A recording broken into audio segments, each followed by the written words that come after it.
Pegue o Evangelho e abra em Mateus capítulo 4, versículo 16.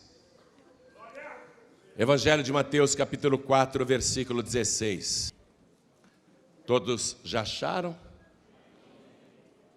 Está escrito o seguinte: o povo que estava assentado em trevas viu uma grande luz.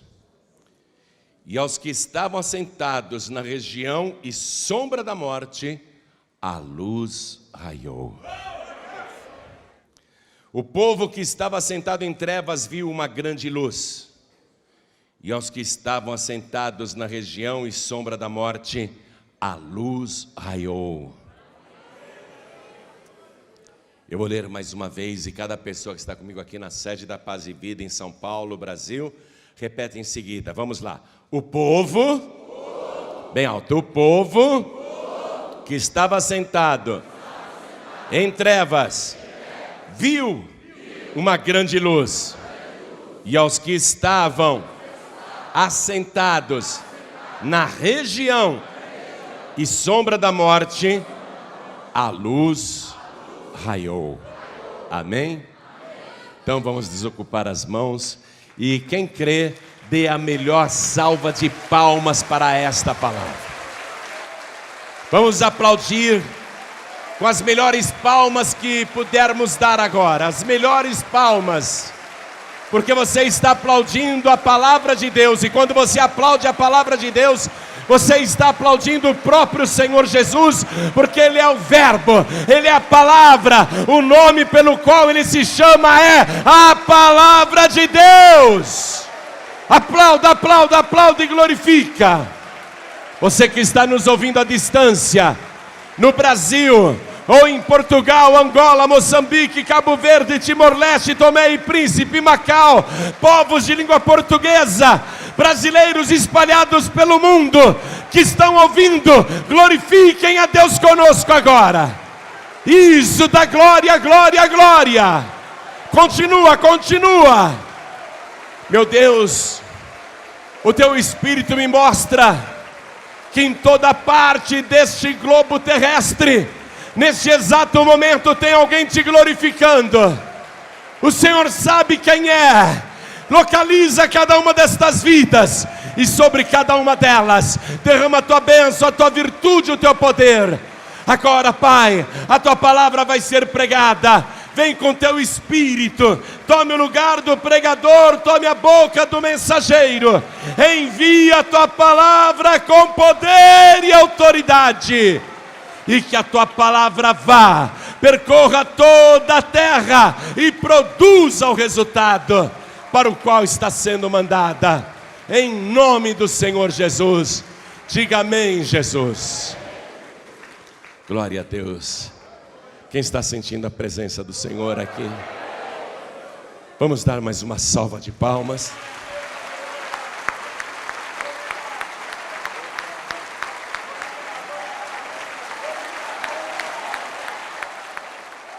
Amados,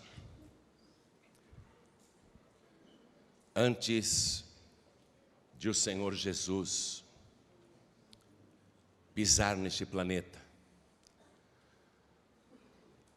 as pessoas estavam vivendo muito mal. A terra totalmente dominada pelas forças do inimigo. Até as religiões que receberam o princípio dado pelo próprio Deus, com o correr dos séculos, foram se desvirtuando e deram brecha para que o inimigo entrasse. E quando Jesus Cristo se manifestou neste mundo, aos 30 anos de idade, Ele iria começar um trabalho muito difícil. E Ele teria que fazer esse trabalho sozinho.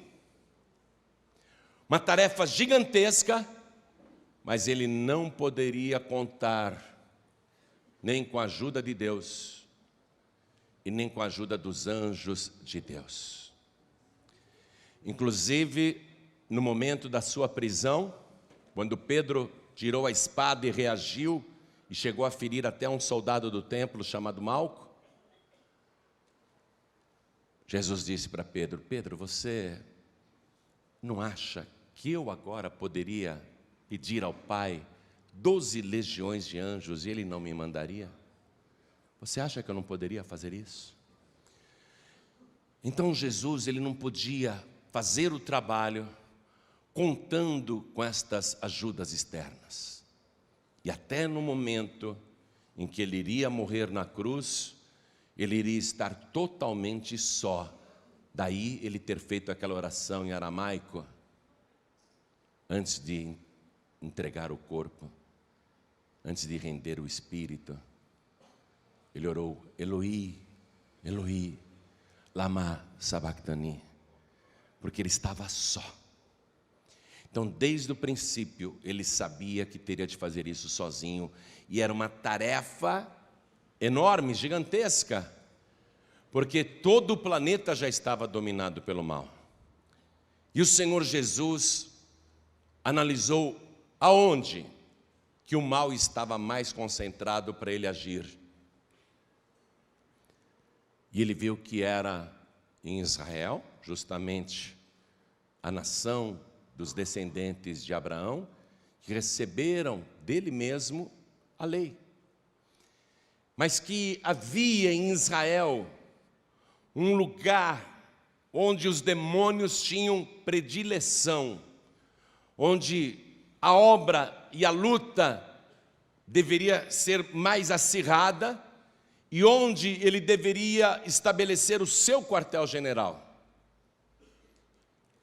A cidade de Cafarnaum, a Galileia dos gentios, um território onde só moravam pagãos e estrangeiros, porque na Judéia e em Jerusalém, o orgulho espiritual havia tomado conta dos descendentes de Abraão, e eles não toleravam os outros povos, e somente eles iriam para o céu. E Jesus sabia que tudo aquilo era obra de Satanás, mas ele teria de destruir o ninho da serpente, teria de agir no ponto principal, onde Satanás estava entrincheirado em Israel, e era a Galileia dos gentios. Por isso que a profecia de Isaías no capítulo 9, versículo 1, começa dizendo praticamente o que eu li aqui para você, e que está em Mateus capítulo 4, versículo 15, onde o evangelista Mateus citou a referência. Ele diz assim, versículo 15: a terra de Zebulon e a terra de Naftali, junto ao caminho do mar, além do Jordão, a Galileia das nações, o povo que estava sentado em trevas viu uma grande luz. E aos que estavam sentados na região e sombra da morte, a luz resplandeceu. Lá era a região da sombra da morte.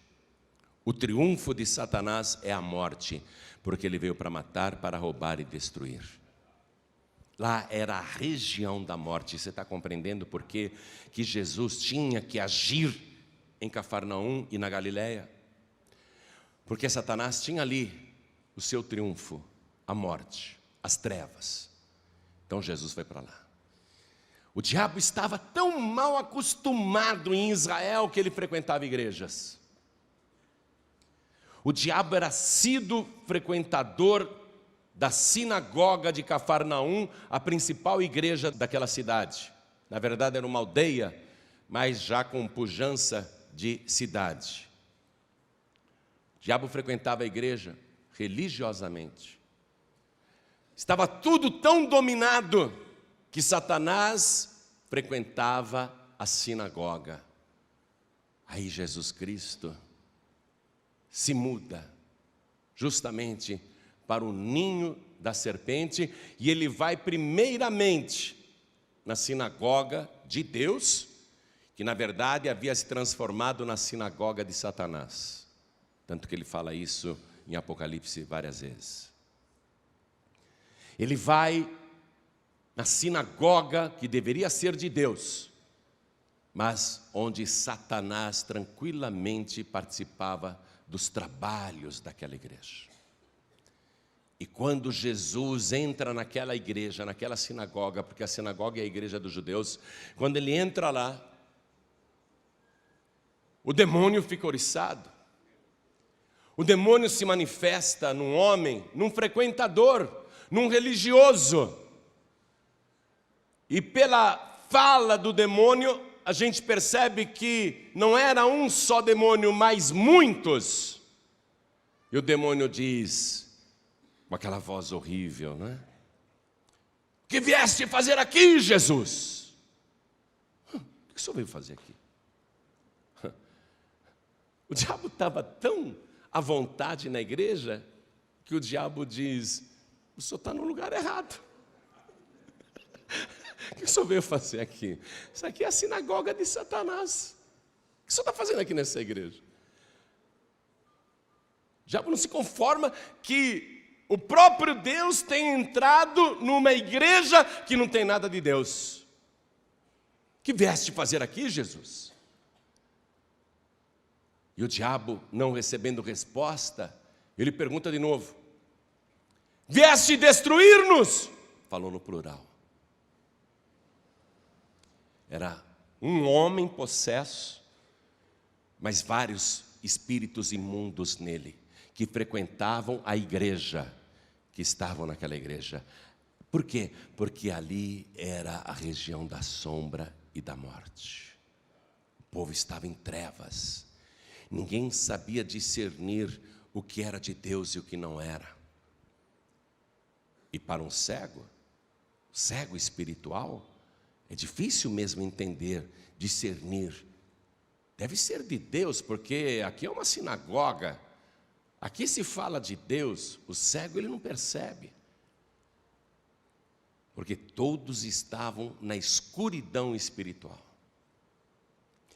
O povo de Cafarnaum e da Galileia era um povo triste. Era um povo miserável.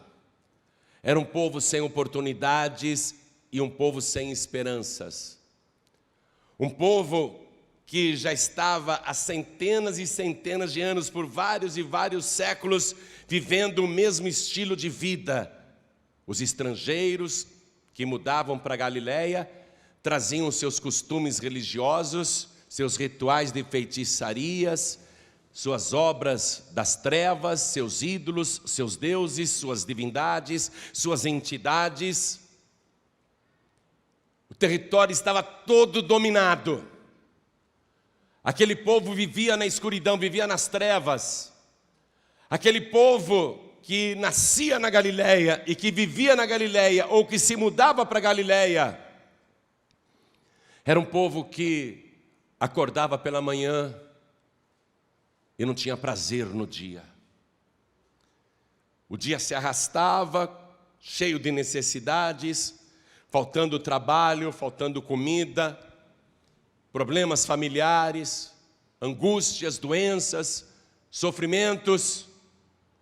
O povo que nascia na Galileia, que morava na Galileia ou que se mudava para a Galileia, era um povo que imediatamente ficava coberto pela densa escuridão, trevas. Trevas que não permitiam enxergar a luz. Tão escuras eram as trevas. Aquele povo que vivia na Galileia passava muita necessidade, porque o mar da Galileia já não estava produzindo alimento para tanta gente que se mudava para lá.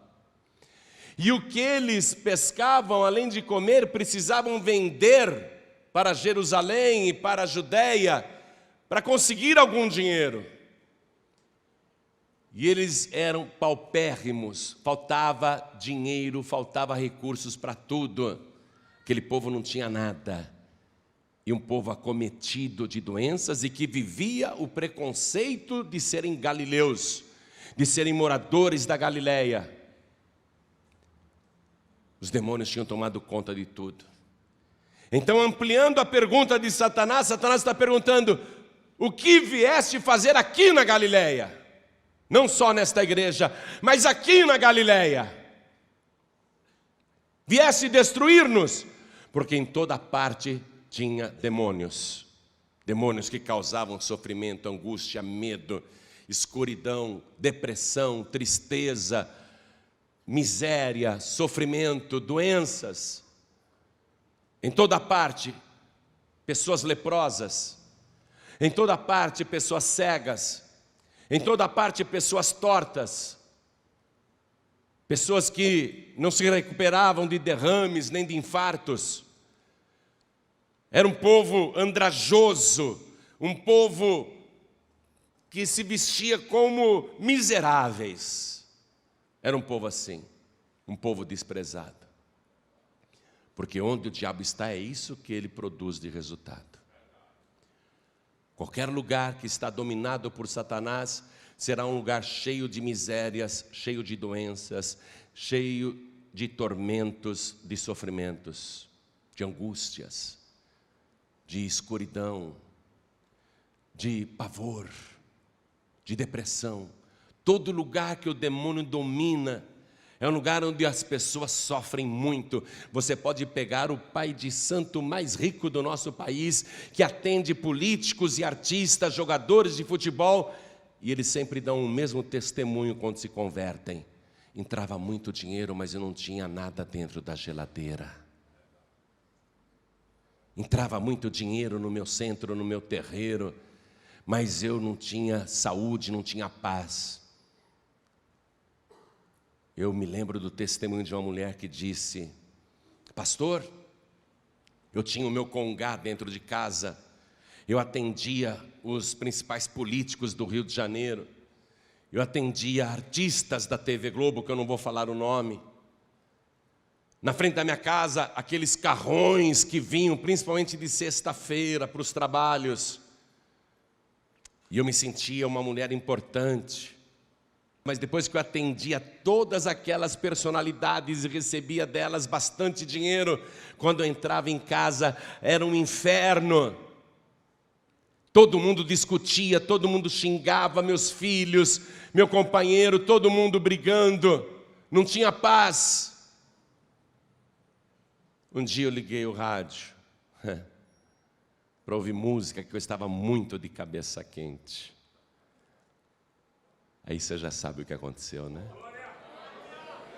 Aí a luz raiou. Quando a luz aparece, as trevas ficam apavoradas. Aí você já sabe o que aconteceu. Nós já sabemos o que vai acontecer aqui. Mas o diabo não quer largar. E se não tiver a atuação autêntica da luz do mundo, da palavra de Deus, o diabo ele vai continuar aonde ele está. Só que o diabo sabe muito bem que ainda que ele tenha te seguido por tudo quanto é igreja, e foi com você em tudo quanto é religião e lugar, hoje você veio aqui. E o diabo já está apavorado, porque o diabo sabe muito bem que hoje ele veio na igreja errada.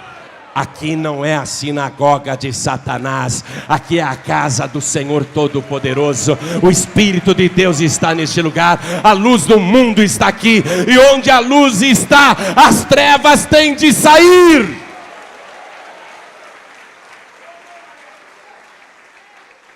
Quando aquele demônio perguntou se Jesus iria destruí-los,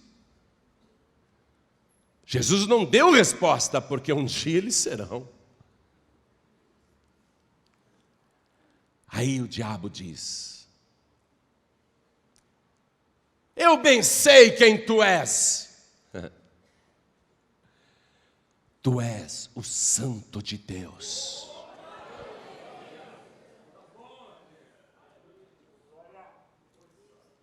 E Jesus não queria que nenhum espírito falasse isso, para não despertar antecipadamente a perseguição que iria acontecer 3 anos depois, que culminaria na sua morte.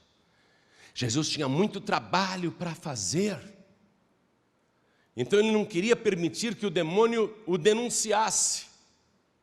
Porque olhando nós para Ele, nenhuma beleza víamos para que o desejássemos. Olhando nós para Ele era só um nazareno. Olhando nós para Ele era somente um galileu. Mas o diabo sabia muito bem quem Ele é. Tu és o Santo de Deus. Aí Jesus disse: cala-te e sai dele. Eu queria saber imitar o grito que o diabo deu. Eu imagino que foi assim. Pior, né? Quem estava na sinagoga, o cabelo enrijeceu. Até quem era careca, o cabelo ficou de pé, nas têmporas. O judeu, ele usa aquele compridinho aqui, né, na costeleta. Eu acho que as costeletas viraram para cima assim. Porque deu um grito de pavor tão grande, agitou o homem, jogou para lá e para cá. E o homem estatelou-se no chão, as pessoas recuaram apavoradas. Aí o homem abre os olhos e Jesus o toma pela mão. E pela primeira vez ele vê a luz do mundo. As trevas saíram e agora ele está vendo a luz. Foi aí que Pedro, João, André, o Tiago, Jesus, vamos almoçar na minha casa? O senhor almoça, mora aqui perto. Eu sou pescador. O senhor quer almoçar na minha casa? Aí Jesus foi. Mas a sogra estava doente e não tinha feito o almoço para ninguém. Ah, se a minha sogra faz isso comigo. Imagina se eu vou almoçar na minha sogra, chego lá e não tem almoço. Por quê? Porque ela está doente. Jesus chega lá, Pedro... Jesus, eu chamei o senhor para almoçar, mas minha sogra está doente, hoje não vai ter comida. Cadê a mulher? Jesus foi lá. Ela estava ardendo em febre, tendo pesadelos, delirando, suando muito, quase à morte. O Evangelho diz que ela estava quase à morte. Mas Jesus a tomou pela mão e a luz raiou. Na mesma hora passou virtude e poder pelas mãos. Percorreu todo o corpo daquela mulher doente. E no mesmo instante ela se levantou, a febre desapareceu. E aí ela foi fazer o almoço. Diz o Evangelho, e ela servia-os. Uma pessoa que estava acamada, a luz raiou. Aí correu em Cafarnaum, que tinha esse homem que lá em Caná da Galileia tinha transformado água em vinho, e que na sinagoga tinha expulsado o demônio daquele frequentador, sabe aquele fulano de tal, todo mundo conhecia ele. Ninguém imaginava que ele era um endemoniado, hein? Ele tinha uma legião de demônios. Jesus expulsou o demônio dele. O homem mudou, aquele homem era rabugento, ele era um homem ruim, vivia de mau humor, era um homem mau, ele mudou. Jesus tirou os demônios dele. E agora Jesus, nós sabemos, está na casa de Pedro. Aí todo mundo, então vamos para lá. Pegaram os doentes, cegos, endemoniados, perturbados, lunáticos, todo tipo de doente.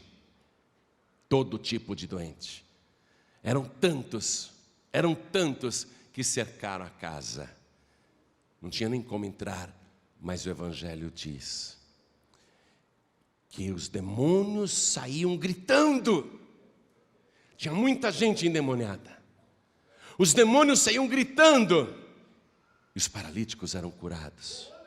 Os cegos passavam a enxergar imediatamente. Todo tipo de doente sarava na hora. E Jesus ficou até muito tarde.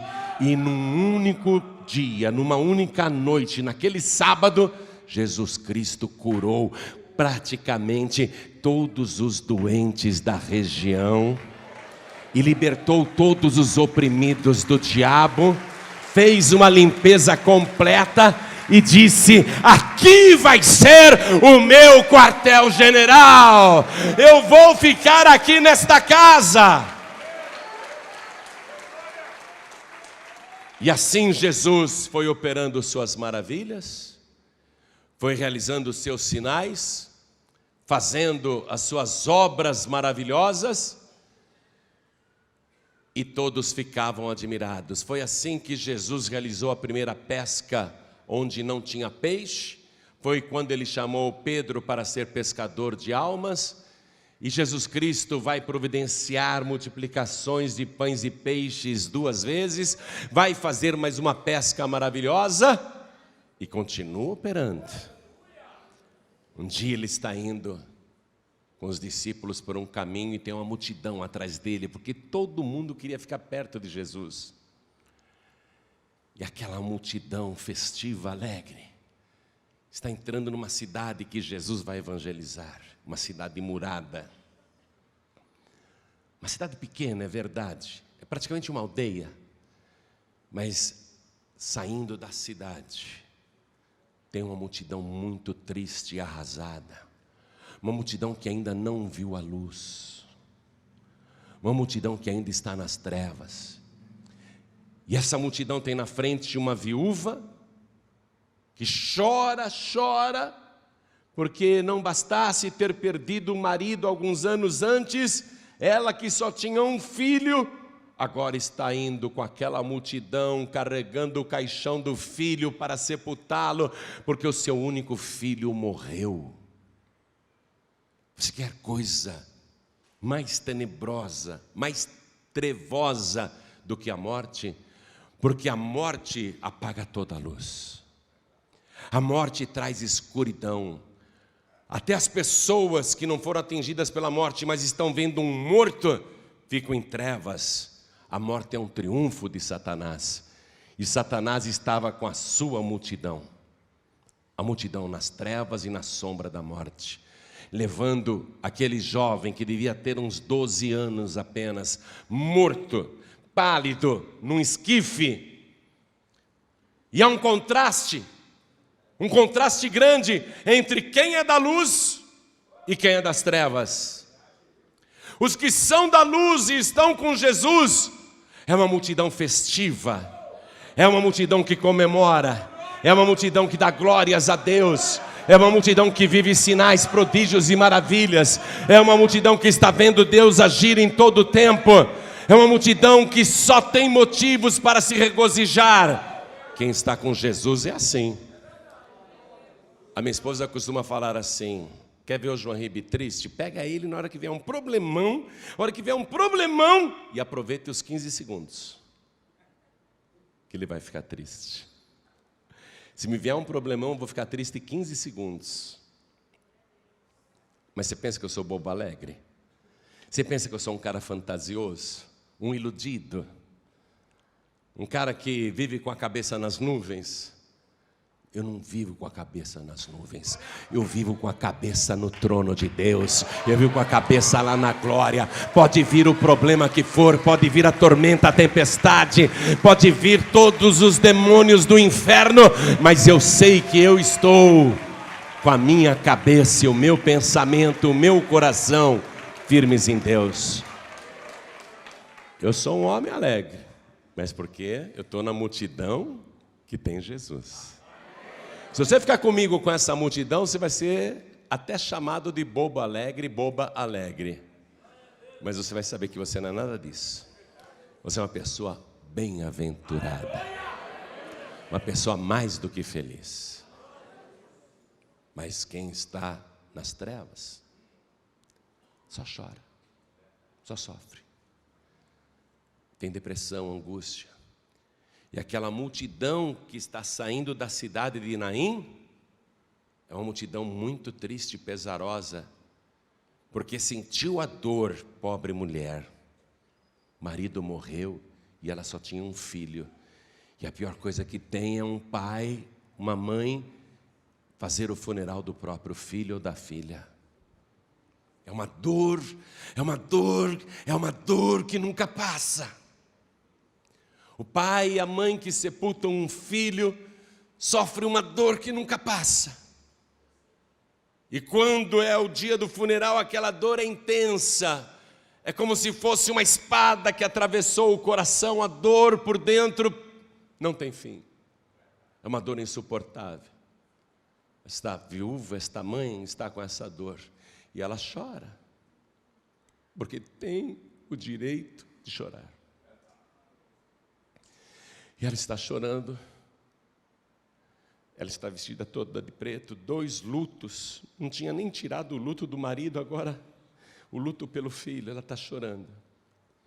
Aí a multidão festiva encontra com aquela multidão que estava na sombra da morte. Aquela multidão triste. E na frente da multidão festiva está Jesus, e ele para o cortejo. Ele põe a mão no caixão, no esquife. Ele para a procissão para o cemitério. Ele para.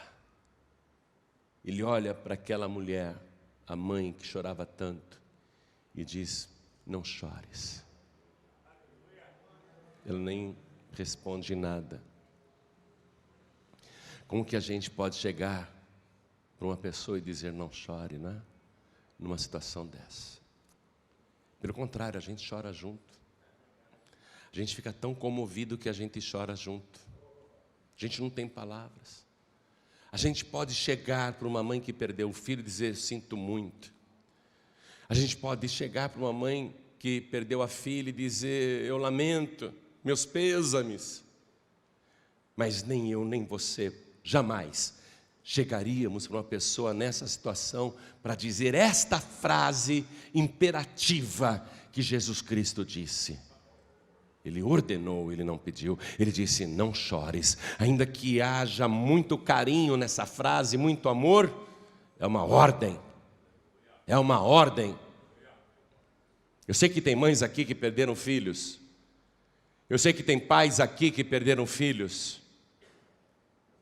Eu, João Ribe, choro com você.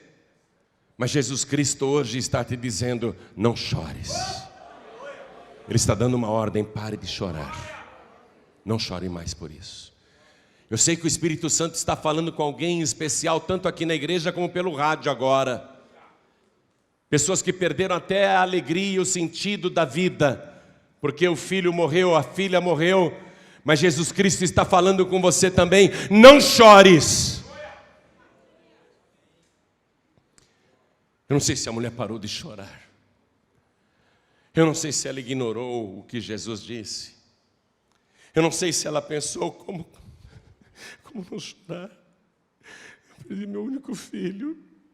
Eu achava que era ele que na velhice iria cuidar de mim. Eu achava que esse meu filho ia ter um futuro, ia casar, ia me dar netos, eu voltaria a ter família. Agora não tenho nada.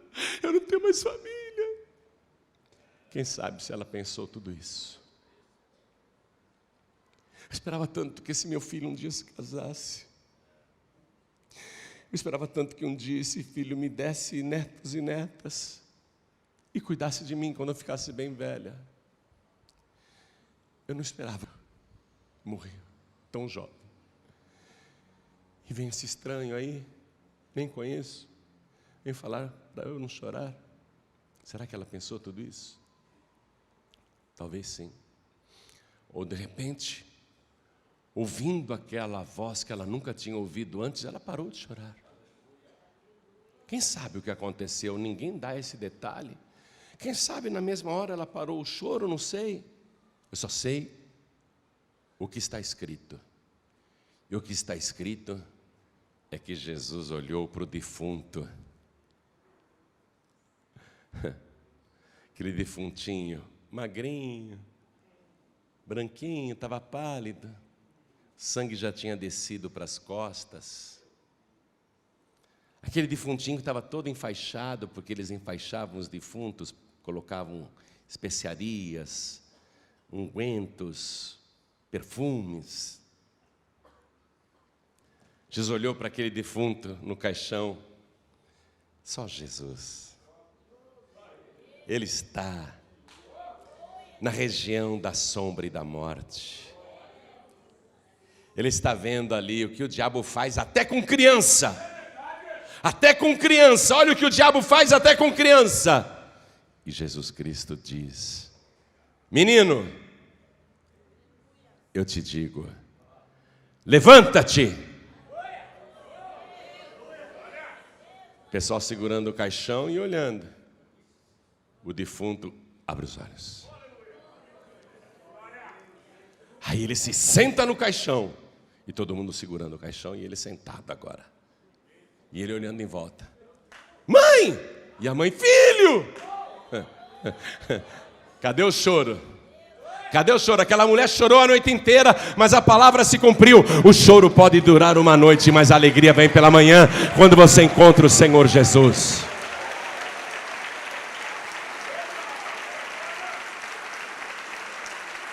E ela abraçava o filho e beijava o filho. Aí Jesus mostrou para Satanás quem ele é. Você está entendendo? Você conhece o Evangelho, você conhece. Se eu for citar tudo que Jesus Cristo fez, nós vamos ficar aqui um tempão. Mas Jesus Cristo não se preocupava apenas com expulsar demônios, curar cegos, paralíticos e ressuscitar mortos, porque ele vai ressuscitar 3 mortos.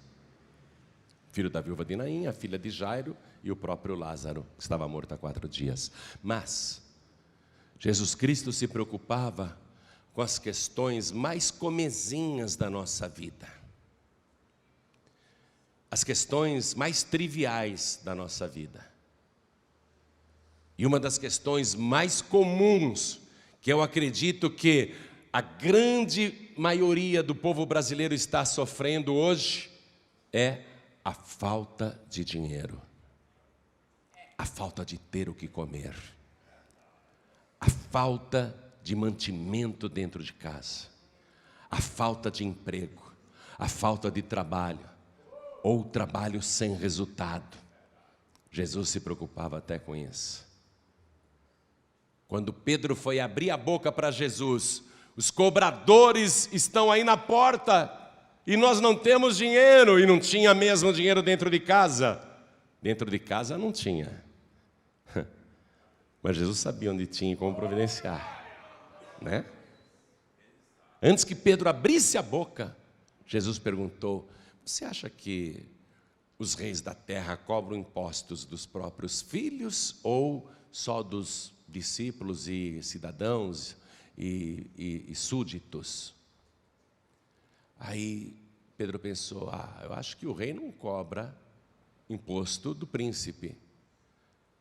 Então Jesus, na verdade, estava dizendo não sobre um costume humano e político na terra.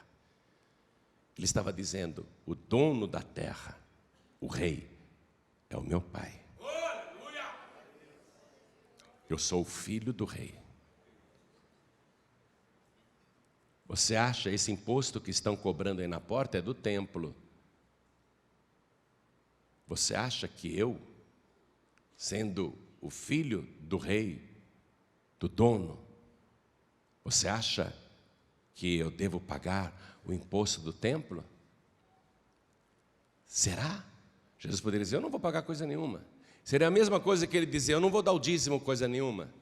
Seria a mesma coisa que ele dizer: eu não vou dar a oferta coisa nenhuma. Eu sou o filho do pai, eu sou o filho do dono, eu sou o filho do rei. Ô Pedro, de quem que os reis da terra cobram os tributos? Dos filhos ou dos alheios? E Pedro respondeu: dos alheios. Jesus disse: julgaste bem. Mas para que eles não fiquem escandalizados, eu e você somos filhos de Deus, nós vamos ter que pagar também para a igreja. Nós vamos ter que pagar o imposto da igreja. Jesus poderia falar: não, peraí, eu sou maior do que o templo, não vou pagar coisa nenhuma. Não é? Jesus Cristo disse assim: mas para que ninguém fique escandalizado, e é por isso que você tem que devolver o dízimo, a oferta alçada, e pagar as suas obrigações com a casa de Deus. Para que ninguém fique escandalizado. Jesus disse: mas para que eles não se escandalizem, pega aí a tua vara, o teu anzol e lança no mar. Acho que Pedro não pegou nem isca, nem minhoca, nem colocou pãozinho na ponta, nada. Jesus disse: pega a vara e o anzol e lança no mar, e o primeiro peixe que subir, abra a sua boca, e vai ter uma grande moeda, um estáter, e com esta moeda paga o meu imposto e paga o teu imposto também.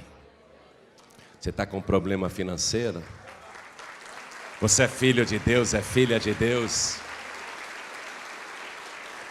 O Pai vai prover todas as suas necessidades, porque Ele se preocupa até com essas coisinhas. Até com essas coisinhas. Ele só não admite uma coisa, e Ele provou isso na segunda multiplicação dos pães e peixes. Muito interessante, elucidativa a palavra. Foi um fato real, mas esclarecedor.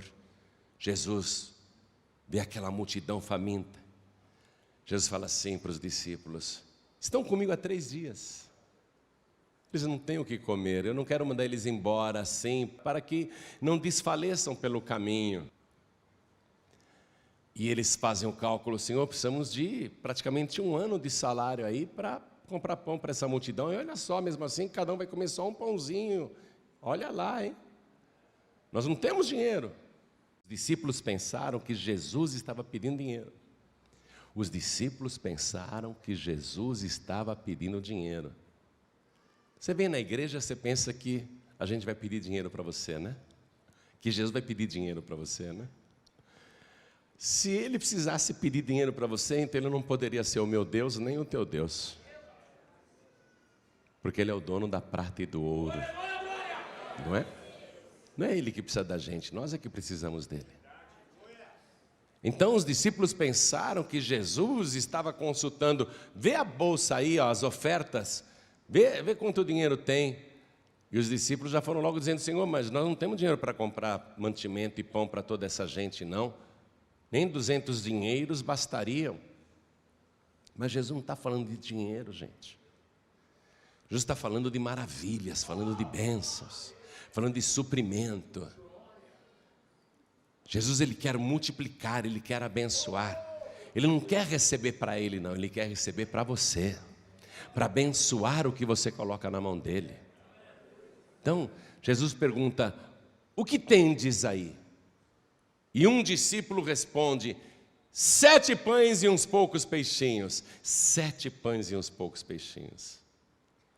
Aí Jesus diz: trazemos. Aí ele pega aquele pouco, ergue ao céu, abençoa, parte, reparte e manda os discípulos darem para a multidão. E ele falou assim: mandem todos se assentarem de 50 em 50, de 100 em 100.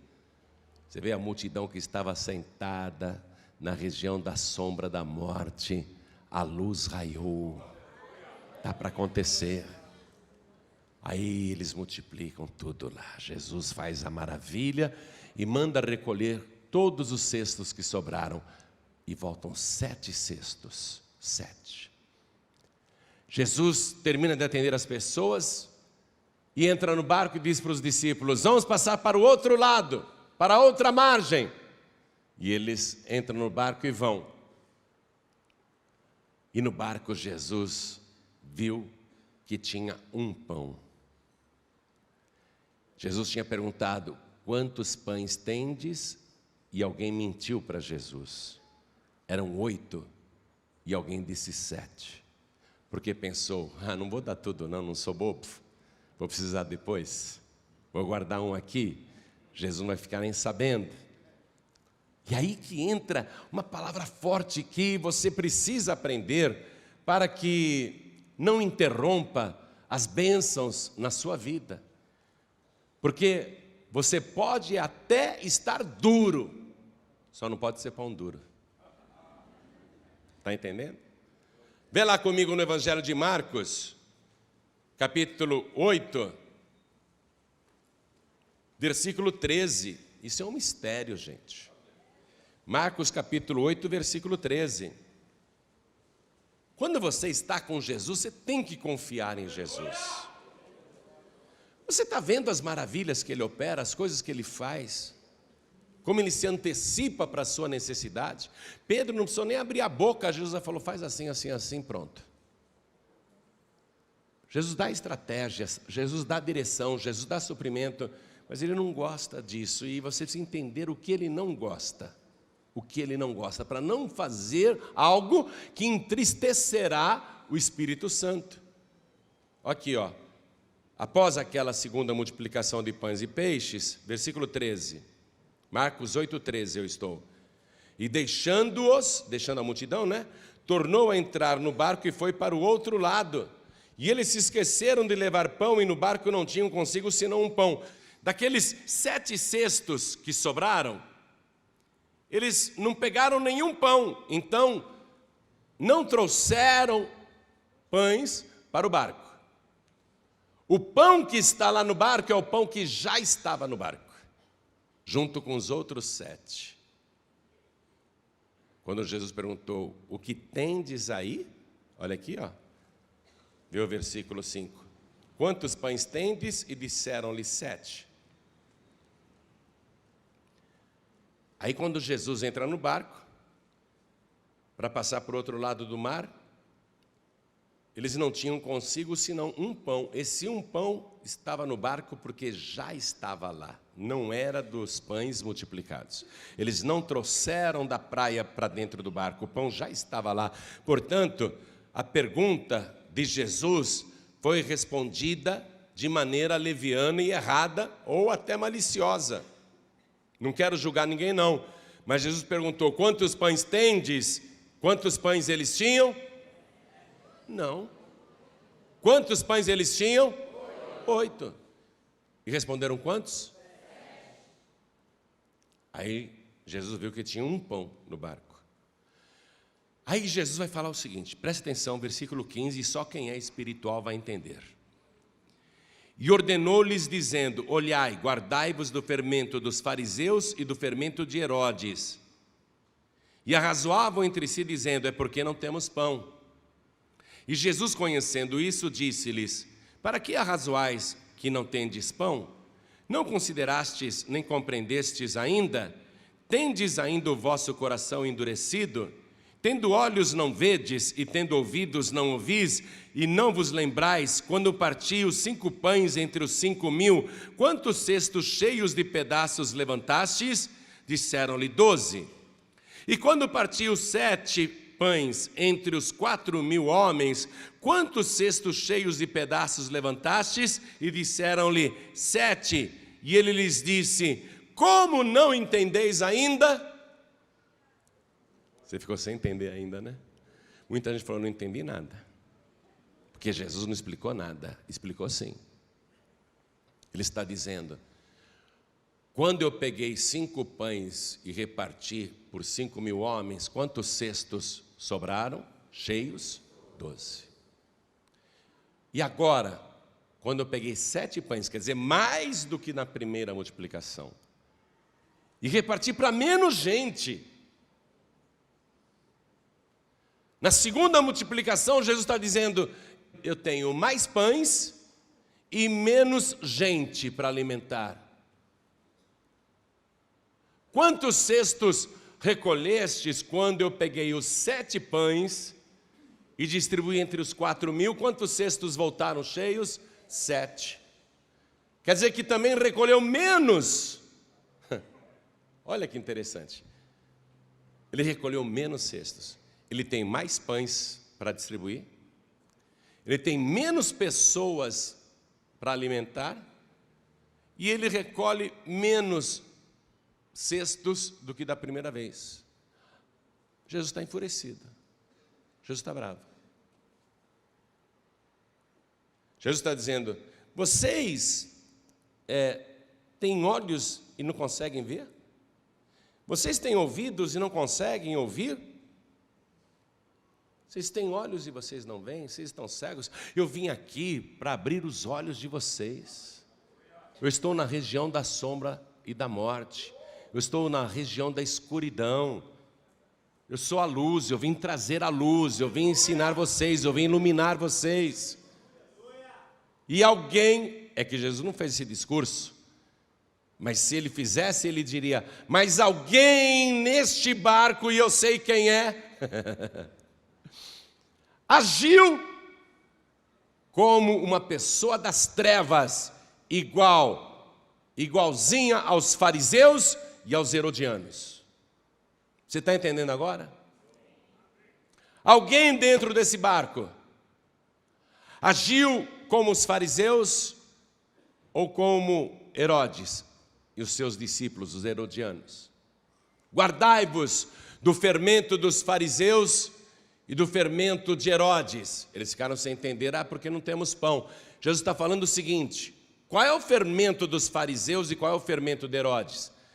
Como eram os fariseus? Os fariseus eram egoístas, avarentos e eram homens soberbos que pensavam só neles.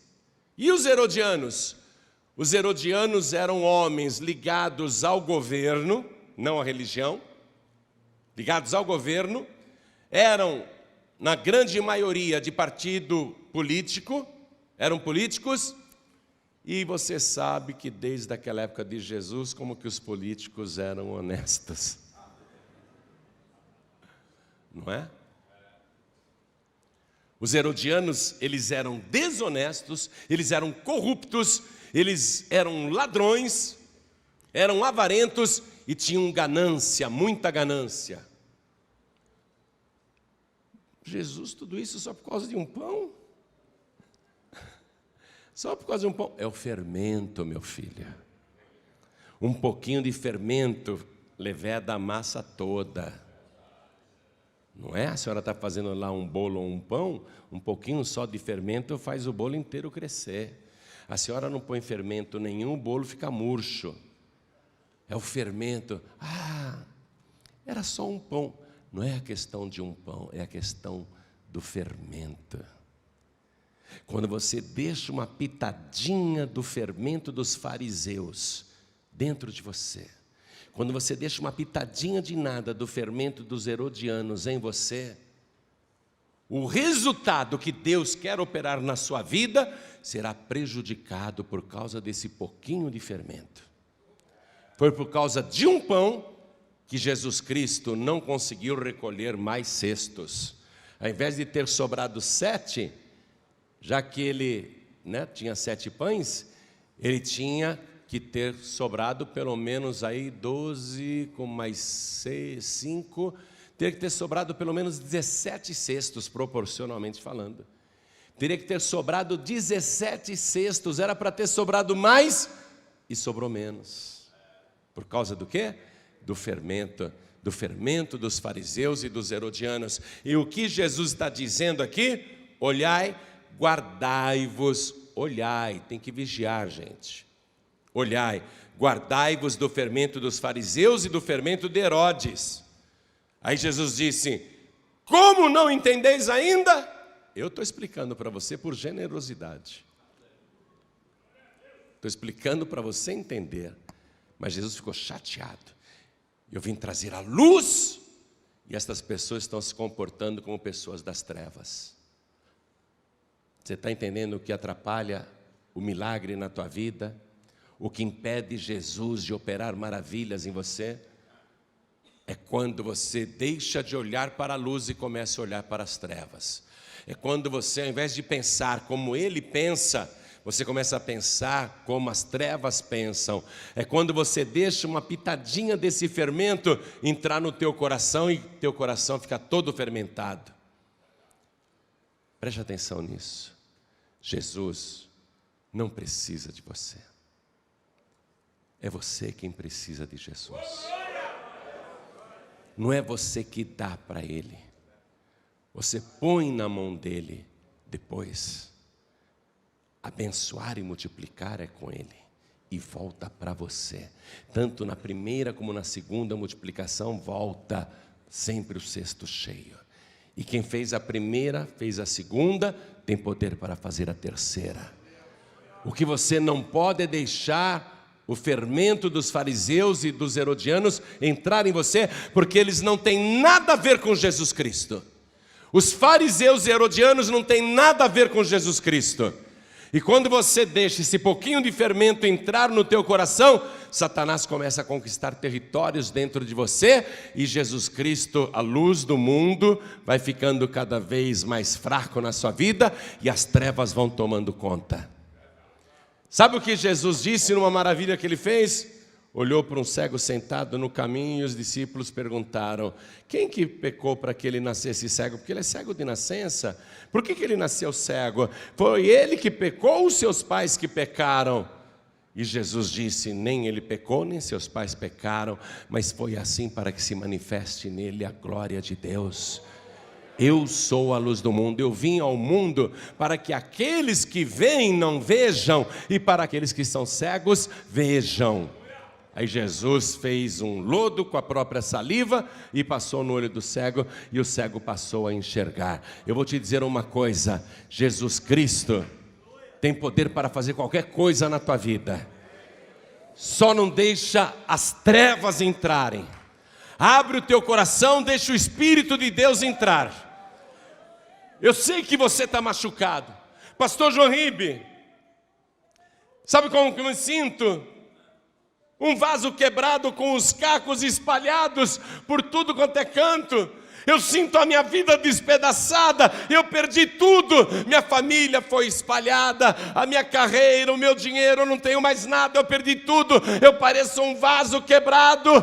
Ainda que você se sinta em cacos, Jesus Cristo tem poder não para ficar colhendo caquinho aqui, caquinho ali, caquinho ali. Ele pega todo esse caco que está a tua vida, entrega a tua vida para Ele do jeito que está. Ele vai pegar esse caco que você se transformou e Ele vai fazer uma nova massa.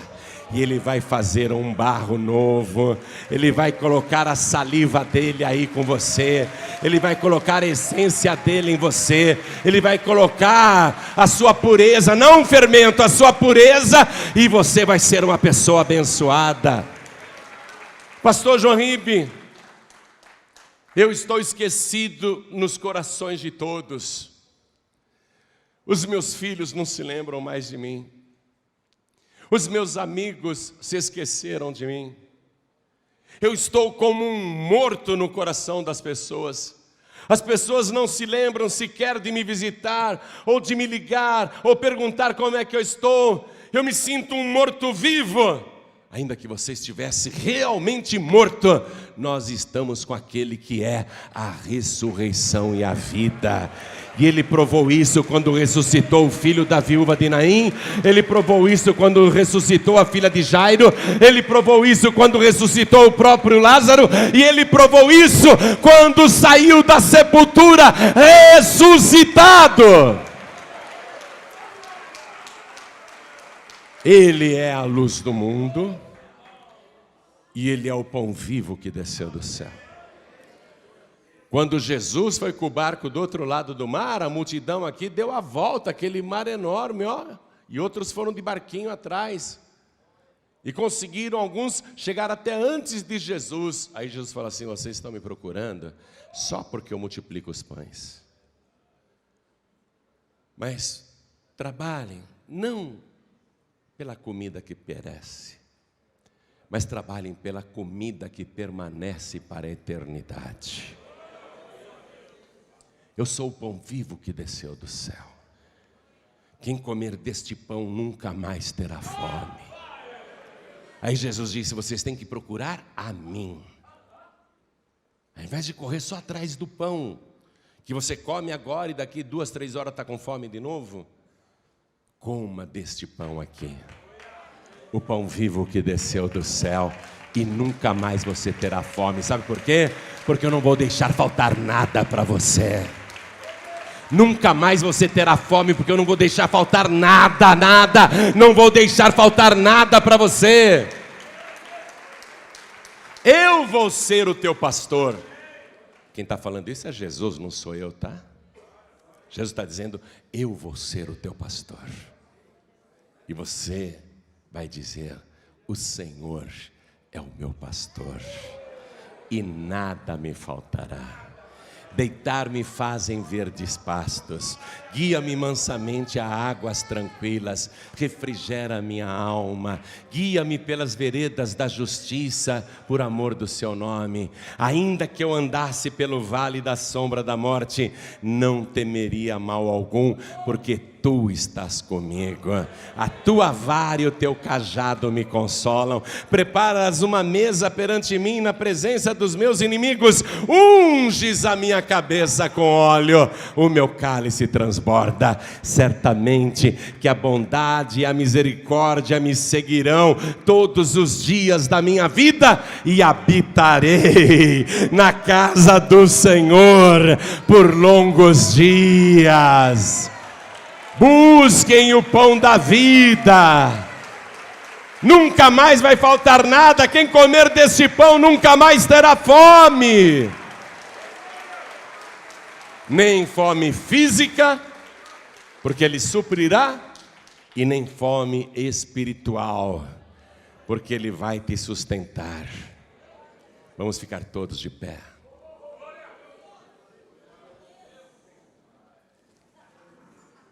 Ele está dizendo o seguinte: guardai-vos do fermento dos fariseus e de Herodes, e trabalhem não pela comida que perece, porque essa comida que você come, ela perece. Dentro de 3, 4 horas, o seu estômago estará pedindo mais, com fome, estará roncando. Essa comida perece. Você correr só atrás do pão, toda hora você só vai correr atrás do pão, e sempre vai faltar o pão. Olha para mim, e sempre vai faltar o pão. Vou traduzir para você: vai faltar emprego, vai faltar dinheiro, vai faltar cliente, vai faltar paz, vai faltar alegria. Se você sempre correr apenas atrás do pão, isto é, só atrás daquilo que você precisa, só atrás daquilo que você está precisando muito, sempre isto irá faltar. Você pode correr atrás do dinheiro, mas o dinheiro vai faltar porque você vai gastar. Jesus está dizendo: guardai-vos do fermento dos fariseus e de Herodes, e trabalhem não pela comida que perece, mas por aquela que permanece para a vida eterna. Eu sou esta comida, Jesus está falando. Eu sou o pão vivo que desceu do céu. Quem comer deste pão, disse Jesus, nunca mais terá fome, porque nunca vai faltar nada para você. Nunca mais vai faltar nada para você. Você está entendendo agora?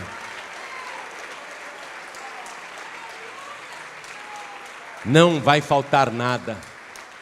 Estou sem dinheiro para pagar o imposto. Jesus vai dar ordem aos peixes do mar para virem para o teu anzol com dinheiro na boca. Linguagem figurada eu estou usando. O mar é esse mundo, os peixes são as pessoas daí de fora. Se estiver faltando dinheiro, Deus vai mandar elas trazerem para você. Vai vir emprego para você. Vai vir o dinheiro para você pagar teu aluguel, tua prestação. Vai vir o dinheiro para você pagar a escola do teu filho, pagar os teus impostos, pagar os teus passeios, as tuas viagens, inclusive a viagem para Israel. Vai vir tudo. Virá tudo. Vai vir tudo. Se você trabalhar pela comida que permanece, pela verdadeira comida, e Ele está dizendo: eu sou essa comida. Eu sou essa comida. Você tem que se esforçar por esta comida, ou seja, para se alimentar de Cristo. Como é que você se alimenta de Cristo?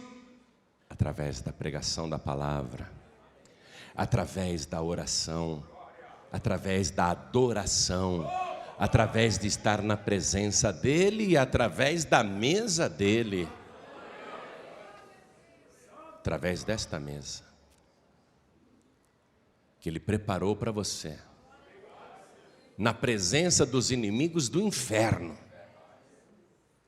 Eu fico feliz quando estou em volta desta mesa. Ele preparou esta mesa e o diabo fica babando de vontade, mas ele não pode. Jesus preparou esta mesa na presença do meu inimigo. Mas Jesus está dizendo isso: eu sou o pão vivo que desceu do céu.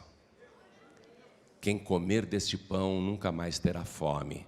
Traduzindo, eu sou o alimento que você precisa.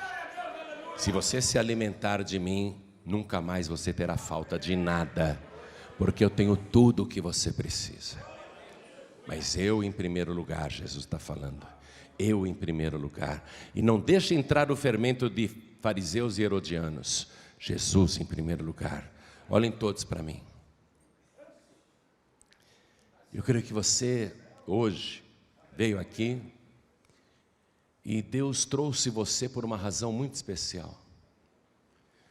Para você ouvir este convite amoroso que Ele vai fazer agora. Para você entregar a vida para Ele do jeito que está. E Ele vai escrever o teu nome no livro da vida. E se você entregar tua vida para Jesus agora, atendendo este convite amoroso que Ele mesmo te faz, por isso Ele te trouxe aqui, Ele vai começar hoje mesmo uma quantidade de maravilhas na tua vida que serão indescritíveis. E a primeira maravilha que Ele vai operar na tua vida é te transformar de criatura de Deus para filho de Deus. Essa maravilha virá sobre você. Você vai deixar de ser uma pessoa comum para ser uma pessoa incomum.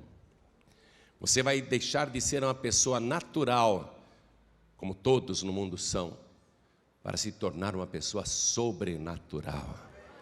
Você vai deixar de ser uma pessoa carnal, como todos são, para se tornar uma pessoa espiritual.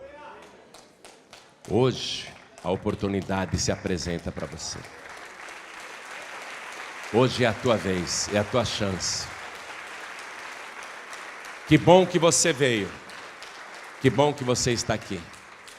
Eu vou fazer um convite agora. Por Deus. Se eu pudesse, eu pegaria você pela mão e ergueria a tua mão, porque eu sei que é bom. Se eu pudesse, eu traria você aqui para frente. Mas não pode ser assim, eu não posso nem levantar a tua mão e não posso trazer você aqui arrastada. Tem que ser você, de livre e espontânea vontade, vir para frente para entregar a vida para Jesus. Para você se render a Ele, para recebê-lo como teu único, suficiente, exclusivo e eterno Salvador. E eu nem chamei e as pessoas estão vindo. Vamos aplaudir ao Senhor Jesus. Você então aproveita.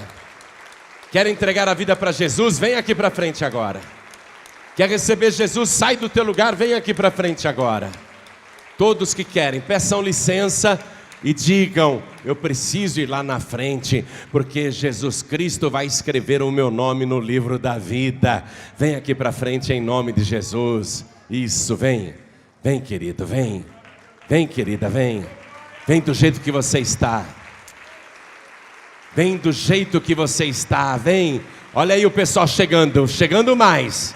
Está chegando mais, vamos aplaudir mais. Eu quero chamar aqui os filhos pródigos.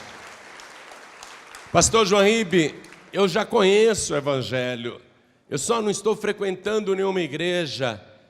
Mas eu me senti tão bem aqui hoje. Está me fazendo tão bem. Pois é, aqui é a casa do Pai.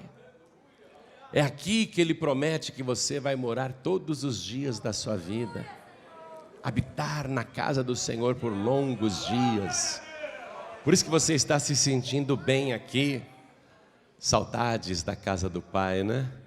Então vem, filho pródigo, vem, filha pródiga. O Pai está de braços abertos te esperando. Ele não tem nenhuma censura. Ele não tem nenhuma crítica para você. Pode vir, filho pródigo, venha sem medo, filha pródiga. Não há nenhum tipo de crítica para você, venha do jeito que você está. Vamos aplaudir mais ao nome de Jesus. E eu quero chamar aqui na frente todos que se sentem fracos na fé. Pastor João Ribeiro, eu me sinto tão fraco na fé que muitas e muitas vezes eu penso em desistir. Olha, não faça isso. Não faça isso. Mesmo se arrastando, venha para a igreja. Venha para a igreja, não se afaste. Permaneça na casa do Senhor, porque Jesus disse: quem perseverar até o fim será salvo. Eu fui pregar em Goiânia, assim como prego também no Rio de Janeiro, e nesses estados tem igrejas que pregam que uma vez salvo, salvo para sempre. Infelizmente pregam essa heresia, essa mentira. Não existe esse negócio, uma vez salvo, salvo para sempre, não existe. Jesus disse: quem perseverar até o fim será salvo. Judas Iscariotes foi salvo durante 3 anos. Durante 3 anos, Judas Iscariotes era salvo, mas na última semana ele perdeu a salvação, perdeu o Salvador, perdeu tudo. Jesus disse: coitado, melhor seria que não tivesse nascido. Uma vez salvo, você tem que perseverar para continuar salvo. Jesus disse em Apocalipse: ao que vencer, de maneira nenhuma riscarei o seu nome do livro da vida. Que história é essa, uma vez salvo, salvo para sempre? E você vê lá essas igrejas, os membros estão tudo no mundo, vivendo na esbórnia, sem qualquer compromisso com Deus, sem qualquer tipo de esforço de santidade. Porque pensa: eu já estou salvo, qualquer coisa que eu fizer não importa. E já foi enredado, enganado pelo diabo. Você está na sinagoga de Satanás. Pensa que é de Deus e não é. Pensa que é salvo e não é. Quem perseverar até o fim será salvo. Quem vencer, de maneira nenhuma riscarei o seu nome do livro da vida. Eu oro o tempo todo, estou na presença de Deus. Meu nome tem que estar lá. Meu nome tem de estar brilhando no livro da vida. Não pode ter um risco em cima do meu nome. Então você que está fraco, fraca na fé, ou tem acusação: se você está levando a vida na esbórnia, deixa eu te falar, você está errado. Você tem que mudar de atitude. Você tem que mudar de posicionamento. Não se iluda nem se engane. Você tem que se arrepender dos seus pecados e consertar tua vida. E o Espírito Santo está falando duramente com você agora. Ou você quer ser frequentador de igreja? Você tem que ser um cidadão, uma cidadã do céu. O teu nome tem que estar escrito no livro da vida. Se você andou fazendo coisas ou está fazendo coisas que entristecem o Espírito Santo, vem aqui para frente para se consertar. Eu não quero saber o que é, você não precisa me contar. O que Deus quer ver é mudança de atitude, mudança de comportamento. Deus, Ele quer ver que você tem temor, que você quer continuar na presença dEle. Vem para cá, vem para frente, dá um passo para Deus. Deus precisa ver isso. Não fique na moita não, não fique escondido. Não se esconda atrás das pessoas não. Se apresenta diante de Deus. Deus gosta disso. Se apresenta diante dele para pedir perdão e dizer: Senhor, eu quero consertar minha vida. Eu não quero ser um frequentador de igreja e amanhã ser lançado no lago de fogo e enxofre, porque o meu nome foi riscado do livro da vida. O meu nome tem que estar aí brilhando no teu livro. Amém? Então sim, agora sim. E eu quero falar com você que está assistindo pela TV, ou algum pregador do telhado pegou o DVD e disse: assista aí, se você está assistindo. É com você. Quer entregar a vida para Jesus? Quer voltar para Jesus? Se ajoelhe aí ao lado do teu televisor. Se você baixou esta mensagem no YouTube, todo o nosso acervo está lá de graça, e você está assistindo no seu computador, quer entregar a vida para Jesus, quer voltar para Jesus, então se ajoelhe ao lado do teu computador. Você que está ouvindo esta mensagem pela rádio agora, em todo o Brasil, nos países de língua portuguesa, a pergunta é esta: quer entregar a vida para Jesus? Então faça um sinal para Deus. Se você puder se ajoelhar ao lado do rádio, ajoelhe-se. Se você não tiver condições de se ajoelhar, porque está dentro de um metrô, de um trem, de um ônibus, de uma lotação ou dirigindo, faça um sinal para Deus, coloque a mão direita sobre o teu coração, porque nós vamos orar agora. Dentro das cadeias, entregue a vida para Jesus, presídios femininos, presídios masculinos. Você está ouvindo esta mensagem? O Espírito Santo falou com você? Eu sei que aí na cadeia tem muitos filhos pródigos, tem pessoas ouvindo o Evangelho pela primeira vez e está cheio de desviados aí dentro da cadeia.